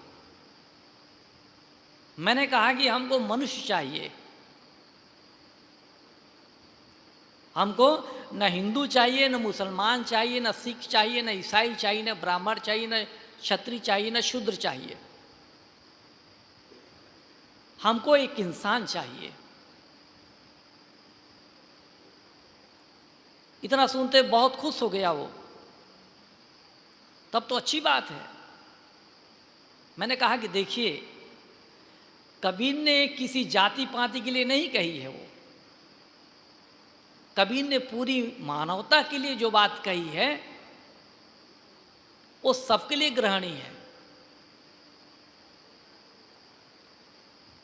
कहा गया है, जाति न पूछो साधु की, पूछ लीजिए ज्ञान, मोल करो तलवार का, पड़ी रहन दो म्यान। कभी हम चलते हैं तो लोगों में जिज्ञासा होती है कि भाई आप किस जाति के हैं, वो जानना चाहते हैं। और ये जानना चाहते हैं कि हाँ, ये निम्न कास्ट वाले ही माने कबीर पंथ में शिक्षित और दीक्षित होते हैं, वो ऐसा समझते हैं। लेकिन वो इस बात को भूल जाते हैं कि कबीर के विचार किसी निम्न संप्रदाय के लिए नहीं है, वो तो उनके लिए जो समझ जाए। कबीर के विचार खरे हैं और खरी बात जो समझ जाए वो कबीर के विचार को ले सकता है। तो आज भी हम देखेंगे तो सही बात को ग्रहण करने की आदमी में क्षमता नहीं है। उनको लगता है कि नहीं, हम गलत जगह जा रहे हैं, गलत रास्ते पर हैं। भले ही वे देवी देवता पूछते रहें, ये चलेगा, लेकिन उनको ज्ञान की बातें नहीं चाहिए, विवेकपूर्ण बातें नहीं चाहिए उसको। भले भ्रम में पड़े रहें, ये हो सकता है, लेकिन ज्ञान की बातें, विवेकपूर्ण बातें बिल्कुल नहीं चाहिए। अब भला बताइए, ऐसे व्यक्ति को जो भ्रम में जी रहा है, भ्रम के कुएं में पड़ा है, आप निकालना चाहेंगे तो भी वो निकलने के लिए हमारी रस्सी, जिस रस्सी को हम नीचे डाल रहे हैं कि तुम इस रस्सी को पकड़ो और हम खींच लेंगे, वो रस्सी नहीं पकड़ते हैं। वे भ्रम के कुएं में ही पड़ा रहना वो पसंद करते हैं। देखिए, ये विचार कैसे रूढ़ हो गए हैं। इसलिए कबीर के जो विचार हैं एक खरे विचार हैं। ये महंगा सौदा है। कबीर कोई 2 पैसा वाले गुरु नहीं है। वो कबीर साहब जो महंगे गुरु हैं, इसलिए कबीर साहब के विचार कोई कोई खरीद पाते हैं, कोई कोई ले पाते हैं, कोई कोई जीवन में अपना पाते हैं। से सारे के सारे सस्ते गुरु के जो विचार हैं, ब्रह्म है, मान्यता है, देवी है, देवता है, इन्हीं जैसे विचारों को खरीदते हैं, उसी में संतुष्ट रहते हैं। भला बताइए, ऐसे लोग कैसे कबीर को अपना सकते हैं? यहाँ पर हमें समझने की आवश्यकता है। सदगुरु कबीर ने कहा है, कबीर जेती आत्मा तेते सालिग्राम, बोलन हारा सो पूजिए, पाहन सो क्या काम। सदगुरु कबीर साहब जी कहते हैं कि जितनी आत्माएं हैं सब सालिग्राम भगवान है। इसलिए यही पूजने योग्य है। सभी भगवानों का भगवान ये मनुष्य है। जो सभी भगवानों की कल्पना करता है और उसको मूर्त रूप भी देता है।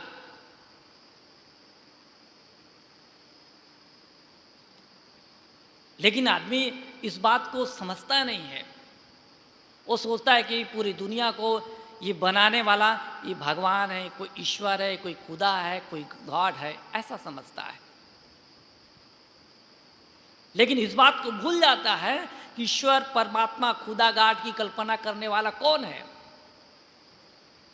ये मनुष्य है। मनुष्य ना होता तो ईश्वर, परमात्मा, खुदा, गॉड की कल्पना ही नहीं होता। कौन करता? तो आप महान हैं, अर्थात मनुष्य महान है। इसलिए मनुष्य को समझना चाहिए कि वो अपनी महानता में जिए। अपनों के ये ना माने कि मैं नाचीज हूं, मैं तुच्छ हूं, ऐसा ना माने। किसी ने कहा है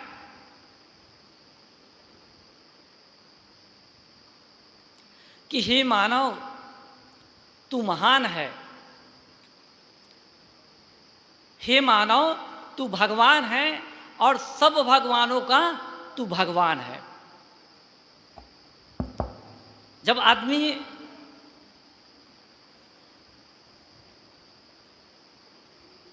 बोलिए सदगुरु देव की जय। साहिब बंदगी साहिब।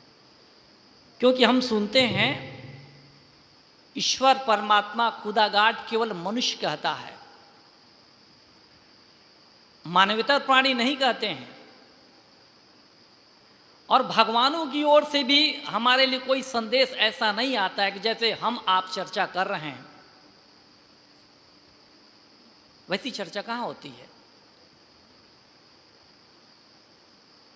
तो हम बड़े सौभाग्यशाली हैं कि सद्गुरु कबीर की परंपरा में ये पारक विचार हम सुन रहे हैं, समझ रहे हैं और जहाँ तक बनता है जीने का प्रयास कर रहे हैं। ये बहुत बड़ी बात है। मैंने कहा ना कि सद्गुरु कबीर साहब महंगे गुरु हैं।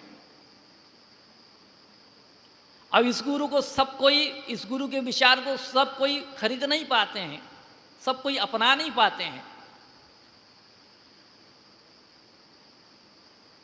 और हम लोग सौभाग्यशाली हैं कि सद्गुरु विचार, कबीर साहब के विचार को समझते हैं और उस रास्ते पर, उस विचार पर जीने का प्रयास भी कर रहे हैं। और हमें चाहिए कि ऐसे विचार सुनते रहें, पढ़ते रहें और इन्हीं विचारों के आधार पर अपने जीवन को आगे बढ़ाते रहें। यहीं पर अपनी वाणी में विराम देता हूँ। प्रेम से बोलिए सद्गुरु कबीर साहिब की जय। अभी हम सब संत श्री वीरेंद्र साहिब जी के सुंदर विचारों से लाभान्वित हो रहे थे। हम सभी के बीच परम पूज्य गुरुदेव जी विराजमान हैं। आपसे करबद्ध प्रार्थना करता हूँ कि आप अपने कल्याणकारी विचारों से हम सबको लाभान्वित करने की कृपा करें।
मुद मंगलमय संत समाज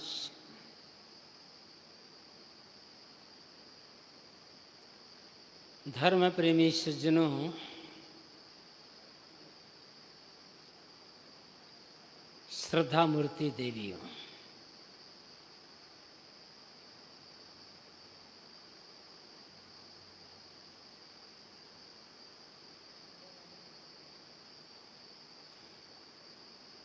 सदगुरु कबीर की दो साखियों पर हम थोड़ी चर्चा करेंगे। दोनों साखियाँ बहुत प्रसिद्ध है। साखी दो भले है लेकिन बात एक ही है। पोथी पढ़ पढ़ जगमुआ, पंडित भया न कोय। ढाई आखर प्रेम का, पढ़े सो पंडित होए। चाखा चाहे प्रेम रस, राखा चाहे मान। एक म्यान में दो खडग, देखा सुना न कान। पोथियों को पढ़ते पढ़ते संसार के लोग मर मर कर चले गए, किंतु पोथी पढ़ने वालों में कोई पंडित नहीं हुआ।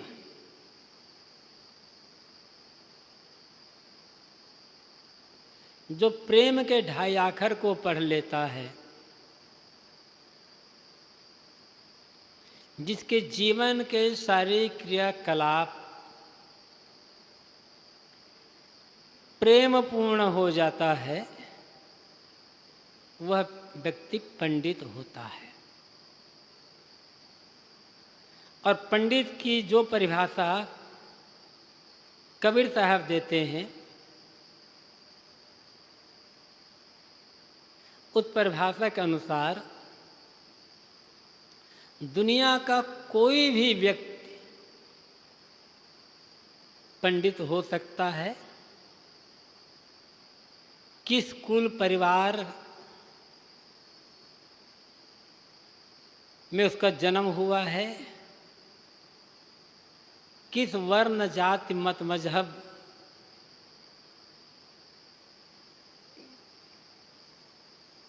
का वो पालन करता है, इससे कोई मतलब नहीं होता है। मतलब है प्रेम का। प्रेम के रास्ते में रोड़ा क्या है? सबसे बड़ा रोड़ा है अपने भीतर का अहंकार। प्रेम और अहंकार ये दोनों साथ साथ नहीं चल सकते। अहंकार आ जाएगा तो प्रेम चला जाएगा, और प्रेम होगा तो वहाँ अहंकार के लिए गुंजाइश न होगी। हर व्यक्ति अपने लिए दूसरों द्वारा प्रेमपूर्ण व्यवहार ही चाहता है। दूसरा व्यक्ति प्रेमपूर्ण व्यवहार कर भी रहा है, फिर भी अनुभव क्यों नहीं होता? कि हाँ, क्योंकि हमारा अहंकार हमें अनुभव नहीं करने देता। अहंकारी आदमी को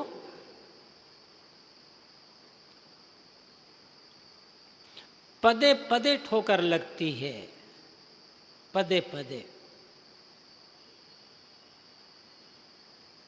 उसे हर समय ये महसूस होता रहता है कि लोग मेरी बातें नहीं मानते, मेरी बातें सुनते नहीं हैं, मेरा अपमान करते हैं, और पता नहीं क्या क्या। तो ऐसा व्यक्ति सुखपूर्वक जीवन कैसे जी सकता है?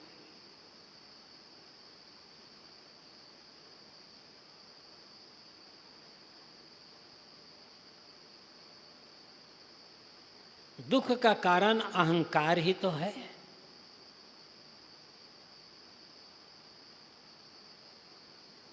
अहंकार का स्वभाव होता है दूसरों को झुकाना। अहंकार कभी झुकना नहीं जानता और प्रेम दूसरों को झुकाना नहीं चाहता। अहंकार दूसरों को झुकाना चाहता है और जहाँ प्रेम है वहाँ स्वयं व्यक्ति झुकना चाहता है। झुकना चाहता है क्या? झुक जाता है। अहंकार को झुकना पसंद नहीं है, उसे तो झुकाना पसंद होता है। और कितने लोग भी उसके सामने झुक जाएं, लगता है कि जैसा चाहिए उतना लोग झुके नहीं, और जितने लोग चाहे उतने लोग नहीं झुक पाए। अमुक ने मेरे सामने नहीं झुके, अमुक ने मेरी बात नहीं मानी। हर समय खीज, शिकायत, तनाव में जीते रहना। न व्यक्ति सुख से जी पाता है, न दूसरों को सुख से जीने देता है। पूजा बहुत करेगा व्यक्ति, पता नहीं किस किस देव देवता के सामने सिर झुका लेगा।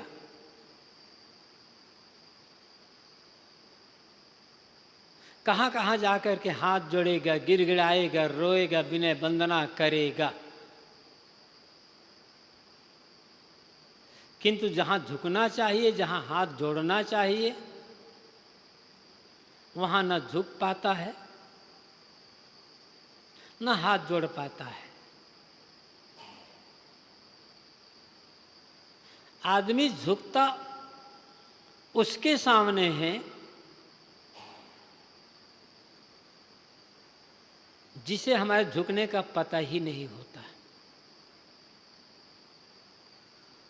हाथ उसके सामने जोड़ता है जिसे हमारे हाथ जोड़ने का पता ही नहीं होता है।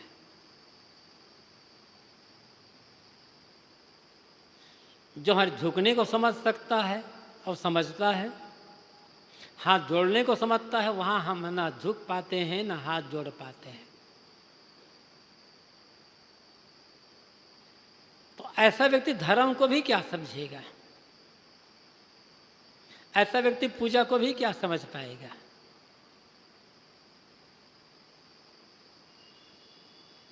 मंदिर में जाकर के चाहे कितना भी झुक जाओ, जमीन पर लेट जाओ पूरा का पूरा, जैसे साष्टांग प्रणाम दंडवत करना कहता है, उस ढंग से घंटों लेटे रहो और घंटों हाथ जोड़ते रहो,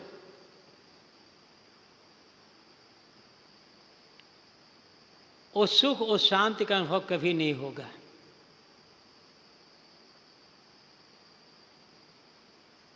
कुछ नहीं, घर में आकर घर के लोगों के सामने झुक जाओ, वहाँ हाथ जोड़ लो, वहाँ मौन रहना सीख लो, तो आपका घर ही स्वर्ग बन जाएगा, मंदिर बन जाएगा।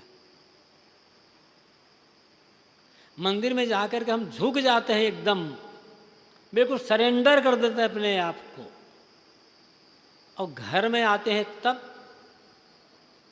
तन कर खड़े आ जाते हैं। मंदिर में जहाँ झुकते हैं वहाँ हम एकदम लचीले बन जाते हैं, और घर में आ जाते हैं तब पत्थर की मूर्ति जैसे अकड़े रह जाते हैं। कहाँ व्यक्ति प्रेम को समझ पाएगा और कहाँ व्यक्ति स्वयं सुख से जी पाएगा और दूसरों सुख से जीने देगा?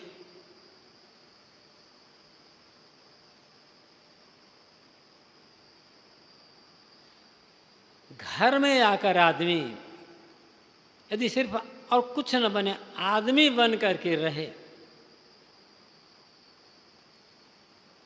चाहे कोई स्त्री हो, चाहे पुरुष, चाहे पिता हो, चाहे पुत्र, चाहे सास हो या बहू या कोई और, सिर्फ आदमी बन करके रहे तो घर और परिवार की अनेक समस्याओं का समाधान अपने आप हो जाएगा।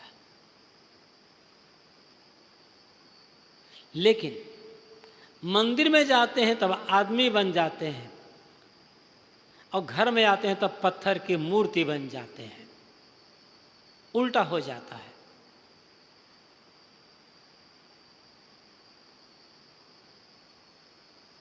मंदिर में जिसके हम पूजा कर रहे हैं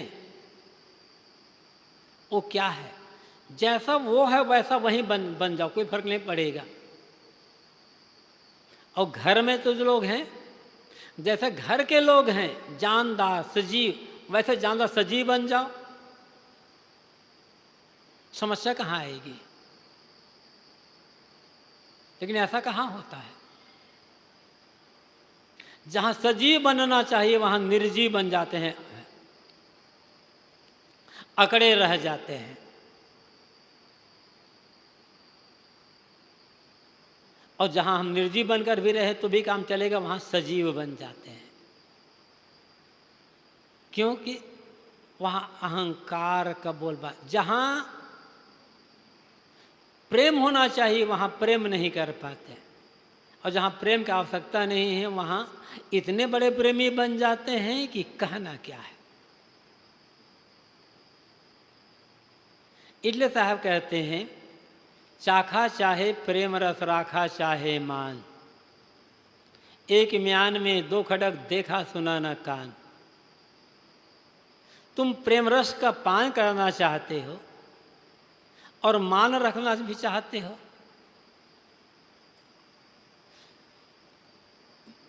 किसी भी रस का पान करना, प्यास लगी है, पानी पीना है तो झुकना तो पड़ेगा।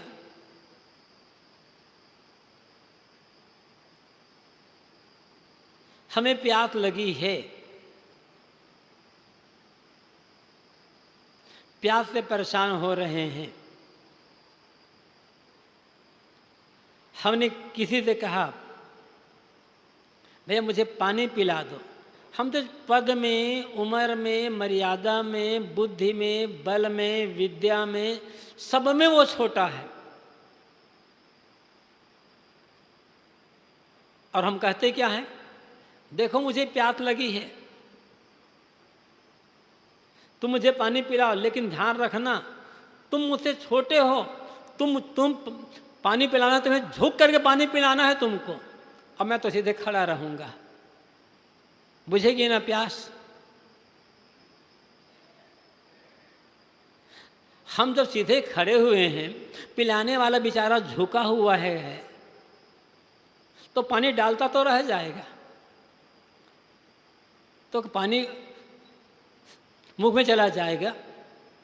पानी पिलाने वाला उम्र में, पद में, मर्यादा में, बुद्धि में, बल में, चाहे जितना छोटा क्यों ना हो, हमें उसके सामने झुकना होगा। तब प्यास बुझेगी, तब हम पानी पी पाएंगे। लेकिन हम उल्टा करते हैं। तो साहब कहते हैं तुम मार रखना चाहते हो, झुकना नहीं चाहते, प्रेम रस का पान करना चाहते हो, तो संभव कैसे है ये। प्रेम रस का पान करना चाहते हो तो झुकना पड़ेगा, और झुकने का मतलब है सिर्फ अहंकार का विसर्जन। मैं कुछ हूं ये मानना छोड़ देना बस।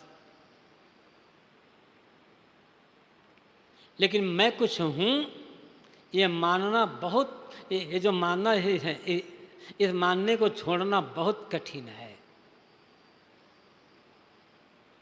और साधना का फल यही है, धर्म का फल यही है, अपने को कुछ भी मानना बंद कर देना।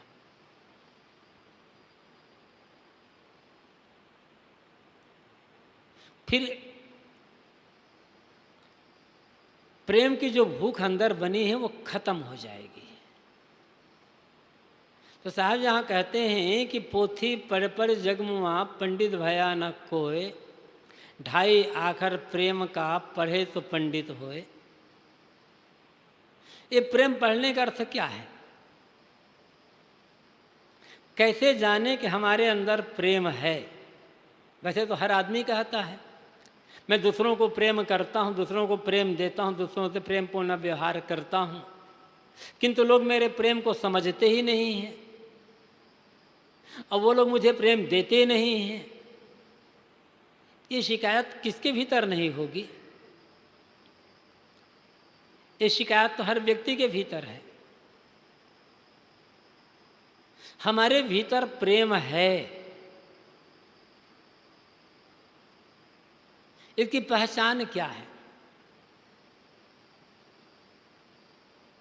सामने वाले के लिए वो कौन है, छोटा है बड़ा है, ये ख्याल भूल करके उसके लिए जितना ज़्यादा से ज़्यादा हम कर सकते हैं वह कर देना, किंतु वहाँ से कुछ भी चाहना ना करना।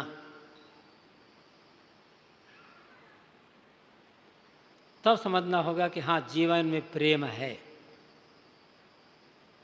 और जहाँ चाहना आई वहाँ प्रेम गायब। और आदमी दूसरों के लिए जितना करता है फल में उससे 10 गुना चाहता है। व्यापार शुरू हो गया। व्यापारी का काम क्या है? सदैव हिसाब किताब लगाते रहना कि जितना मैं इन्वेस्ट कर रहा हूं उसके परिणाम में कितना मुझे मिल रहा है। दिन भर हिसाब लगाएगा व्यापारी। ऐसे हम भी हिसाब लगाते रहते हैं। पति हिसाब लगाता रहता है, पत्नी के लिए इतना मैं कर रहा हूँ, पत्नी मेरे लिए क्या कर रही है, वहाँ से कि मुझे क्या मिल रहा है। पत्नी हिसाब लगाती है, पति के लिए इतना मैं कर रही हूँ, पति से मुझे क्या मिल रहा है, कि कितना दे रहा है मुझे। यही सास हिसाब लगाती है, यही बहू, यही पिता, यही पुत्र, यही गुरु, यही शिष्य, सब हिसाब भी बने हैं, सब व्यापारी बने हुए हैं। व्यापारी का ध्यान सदैव हानि लाभ पर होता है और व्यापारी होगा, व्यापारी प्रेमी नहीं होगा।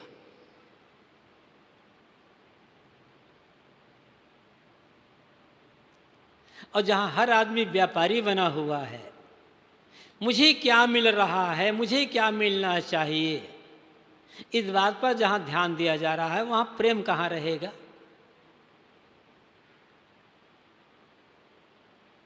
प्रेम तो तभी होगा जब मैं कितना ज़्यादा दे सकता हूँ उस देने पर ध्यान रखना, किंतु मुझे क्या मिल रहा है इस बात पर ब्रंच मात्र भी न सोचना। संतों ने यही किया है, कहीं के भी संत हो यही तो किया है। इले साहब कहते हैं कि पोथी को पढ़ने वाले, अब ये पोथी पढ़ने वाले, पोथी पढ़ना गलत नहीं है। इस साखी में सदगुरु कबीर पोथी पढ़ने का खंडन नहीं कर रहे हैं। कुछ लोग कहते हैं कबीर अनपढ़ थे, इसलिए यहाँ कह देते हैं कि पोथी पढ़ने वाला पंडित नहीं होता है, पंडित तो प्रेम पढ़ने वाला होता है। तो पोथी पढ़ने का खंडन नहीं है, यहाँ पर पोथी पढ़ने का खंडन नहीं कर रहे हैं साहब, जोर दे रहे हैं प्रेम के व्यवहार पर।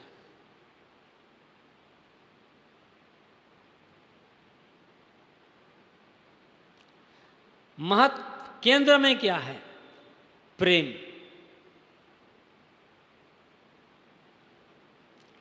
कबीर वाणी को हम पढ़ते हैं तो अध्यात्म के क्षेत्र में केंद्र में क्या है? हमारा अपना आपा, हमारा अपना स्वरूप। हर व्यक्ति का अपना आपा, जो है साहब उसे जीव कहते हैं, चेतन है या आत्मा भी कहते हैं। तो पूरी कबीर वाणी को पढ़कर देख लें, अध्यात्म की जहाँ बात आएगी वहाँ केंद्र में, सेंटर में जीव है। हर व्यक्ति का अपना आपा है, अपना अस्तित्व है। किंतु जब व्यवहार में बात आती है, समाज में बात आती है, तब जब सामाजिक बात करते हैं साहब, तब केंद्र में होता है मनुष्य। न जाति है, न वर्ण है, न मत है, न मजहब है, न संप्रदाय है, कोई नहीं है केंद्र में। सामाजिक दृष्टिकोण में कबीर के विचारों केंद्र में सिर्फ मनुष्य है।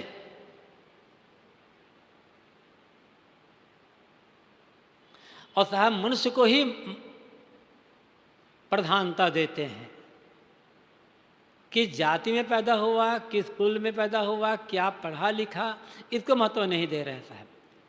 क्योंकि चाहे अनपढ़ हो, चाहे पढ़ा लिखा हो, चाहे धनी हो, चाहे गरीब हो, चाहे हल जोतने वाला मजदूर हो, चाहे खेत का मालिक हो, चाहे चपरासी हो, चाहे कलेक्टर हो, चाहे कमिश्नर हो, चाहे प्रधानमंत्री हो, अंततः गत्वा सब के सब मनुष्य हैं।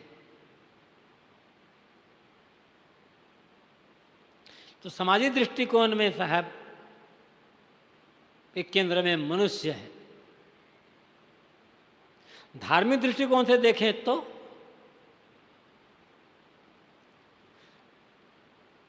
पूजा पाठ, नाम जप, हवन, मंत्र जप, तीर्थ यात्रा, लंबे उपवास, काला कष्ट, ये केंद्र में नहीं है। केंद्र में है सद्गुण, सदाचार, नैतिकता, उज्जवल चरित्र। किस मत को मानता है, किस वर्ण जाति का है, किस मजहब का है, कैसी पूजा करता, किस देवता भगवान को मानता है, साहब इसको महत्व नहीं देते। महत्व देते हैं आदमी के चरित्र को,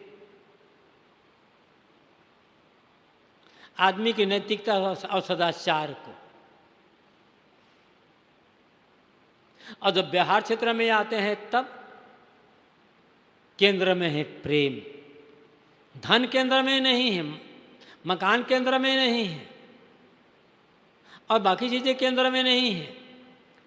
केंद्र में है प्रेम। यदि व्यवहारिक क्षेत्र में हम क्या दूसरों को प्रेम के भाव, और जहाँ प्रेम होगा वहाँ बैर नहीं होगा, द्वेष नहीं होगा, पाने की भावना नहीं होगी। जहाँ भी प्रेम होगा द्वेष, बैर, ईर्ष्या, जलन, बैर विरोध, ये सब खत्म। आपस का व्यवहार मैत्रीपूर्ण हो जाएगा, सुख सबके लिए सहज सुखद।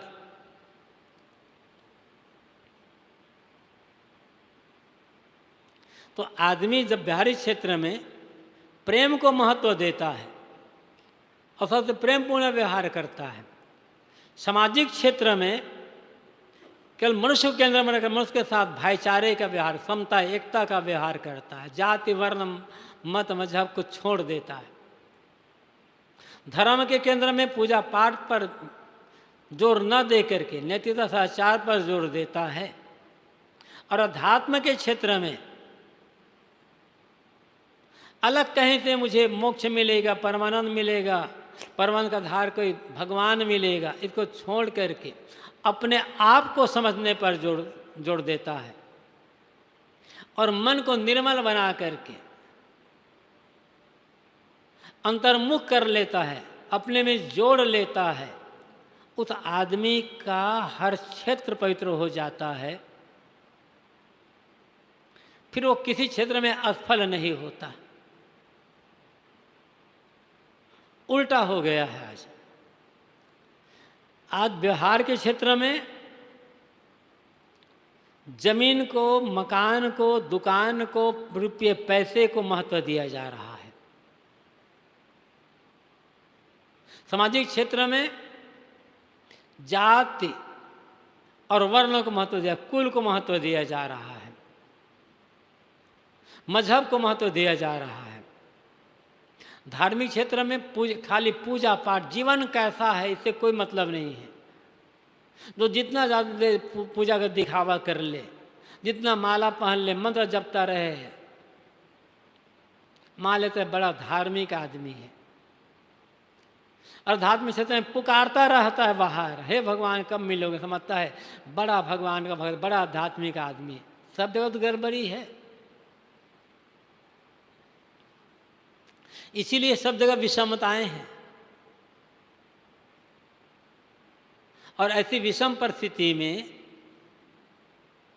आदमी न सुख से जी सकता है, न जीने दे सकता है, क्योंकि वो प्रेम को समझ नहीं पाता। तो अब पूरी कबीर वाणी को पढ़कर देखें। कबीर साहब धर्म के नाम पर इतना जो खंडन करते हैं धार्मिक पाखंडों का, उसके मूल में है मनुष्य मात्र को ऊपर समता दृष्टि रखकर मानव मात्र प्रेम का व्यवहार करना और सुंदर स्त्रीत्व पर जोर देना। क्योंकि जब तक व्यवहार सुखद नहीं होगा, प्रेम पूर्ण नहीं होगा, मैत्रीपूर्ण नहीं होगा, मनुष्य के लिए मानवीय दृष्टि नहीं होगी, समता एकता का व्यवहार नहीं होगा, और जीवन नैतिकता पूर्ण, सदाचार पूर्ण, सद्गुण पूर्ण नहीं होगा, तब तक कोई भी साधना पूरी नहीं होगी और आदमी भीतर से अशांत, उदास, पीड़ित ही बना रहेगा।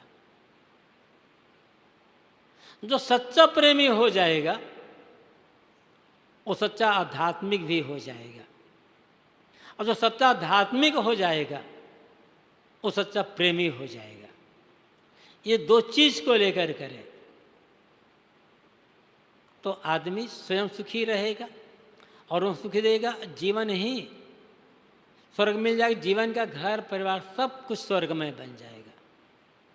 और कबीर साहब इसी की सीख हमें देते हैं।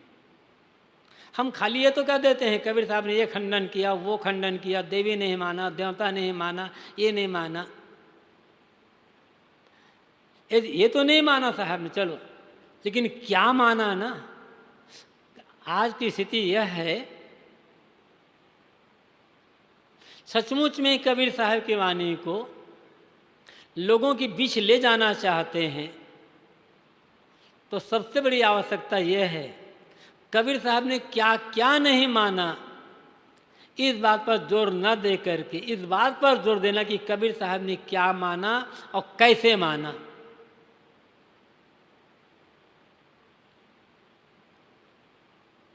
क्योंकि हम क्या क्या नहीं माने, सिर्फ एक नकारात्मक तक हम संदेश देते हैं लोगों को, और जब क्या क्या माना इस पर जोर देते हैं तो समाज में एक सकारात्मकता का प्रचार होता है, सकारात्मकता पर जोर दिया जाता है।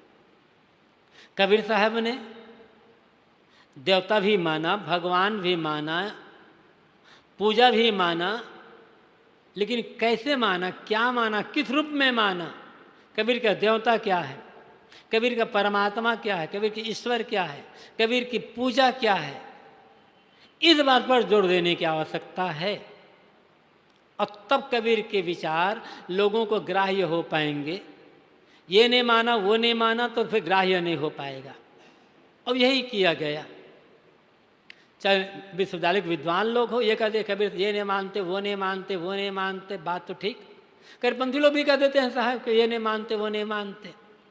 अरे तो कुछ तो माना होगा ना, तो क्या माना उस पर जोड़ दो। एक प्रेम का संदेश दो, भाईचारे का संदेश दो, अंतर्मुक्ता का संदेश दे, तो ऐसा संदेश देना लोगों को ज़्यादा ग्राह्य होगा। और सचमुच में कबीर साहब को तब समझा जा सकेगा। समय पूरा हो गया है, अपनी वाणी कहीं विराम दे देता हूँ। की जय। अभी हम सब परम पूज्य गुरुदेव जी के कल्याणकारी विचारों से हम सब लाभान्वित हो रहे थे। कार्यक्रम समापन की ओर है। समापन पूर्व एक भजन श्रवण करें। भजन रखने के लिए मैं निवेदन करता हूँ संत श्री मणिंद्र साहब से, आप आएँ और अपने मधुर कंठ से एक भजन सुनाने की कृपा करें।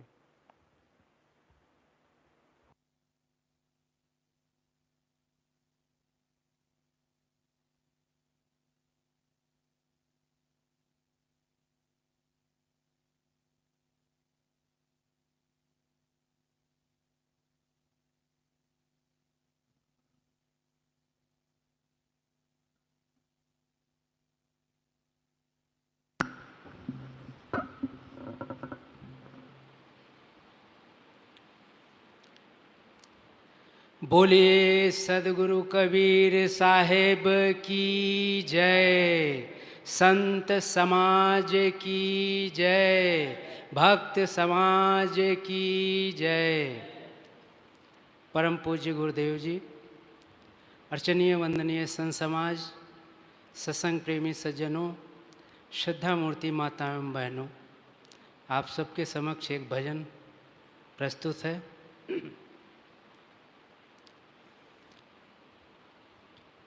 जन्म सब धोखे में खोए दियो, जन्म सब धोखे में खोए दियो, खोए दियो तूने खोए दियो, जन्म सब धोखे में खोए दियो। 12 बरस बालापन बीता, 12 बरस बालापन बीता, 20 में जवान भयो, 30 बरस माया के प्रेरे, 30 बरस माया के प्रेरे, देश विदेश गयो, जन्म सब धोखे में खोए दियो, जन्म सब धोखे में खोए दियो।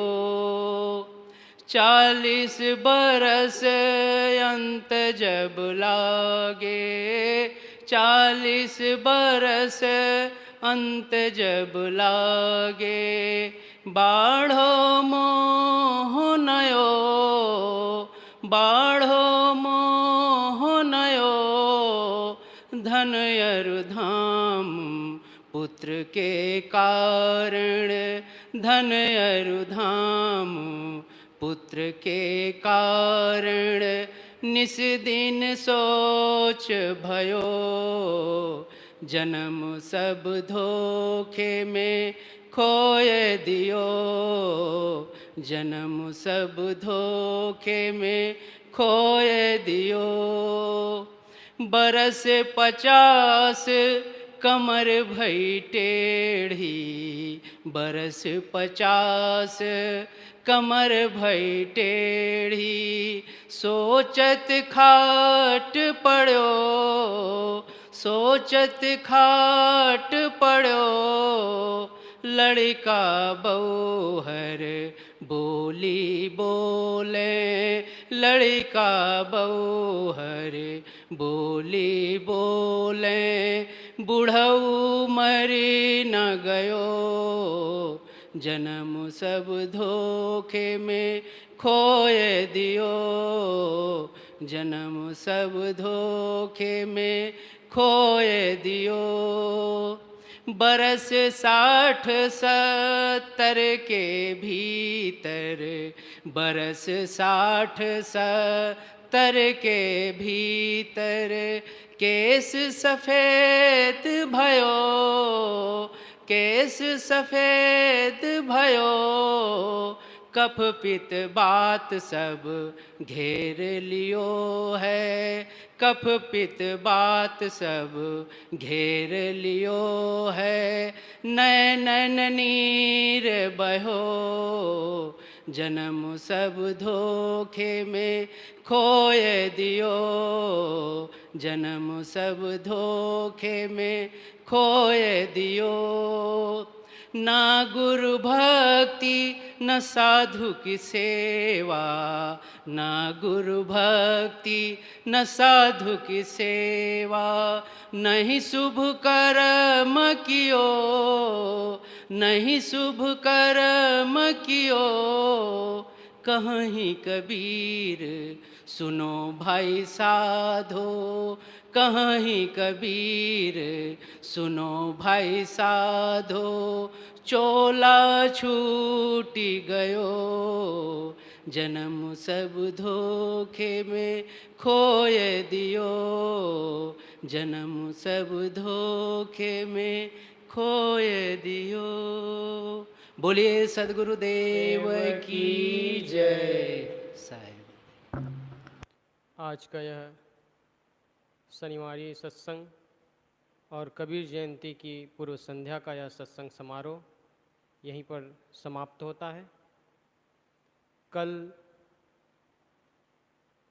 सदगुरु कबीर साहब की 625वीं जयंती के अवसर पर जो कार्यक्रम होना है वो सुबह 9 बजे से प्रारंभ होगा और सुबह जो प्रत्येक दिन जो सत्संग होता है सुबह 5:30 से 6:30 बजे तक ध्यान और 6:30 से 7:30 तक सत्संग यह भी चलेगा।